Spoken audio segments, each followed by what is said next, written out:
Nagsiship ang housemates ng love team sa loob ng bahay. Sinabi ni Lela na si Miguel ay para kay Eliza. Natawa naman ang matalik na kaibigan ni Miguel na si Inigo. Kay Miguel si Eliza.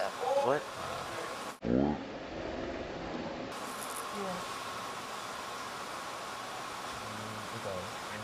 Habang patalikod, pinag-usapan ni na Inigo at Eliza si Miguel. Para sa kanya, dapat si Miguel ang manalo sa kanilang dalawa ni Marco na sana ay magustuhan ng dalaga. Basta manok ko si Miguel.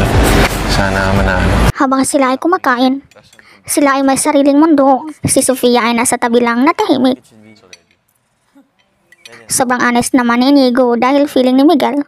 Sinabihan siyang cute at smart ni Bel Mariano. You said I was so cute. I'm so smart.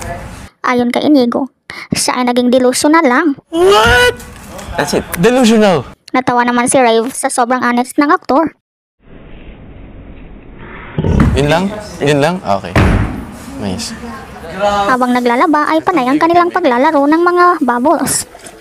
Hindi tuloy magkapag-focus sa paglalaba na nahawa na pati si Caprice. Mabilis siya masira eh. Habang si Miguel ay kumakanta, Believe how much it turns me on. si Inigo naman ay ang kanyang backup na instrument. I hope you understand.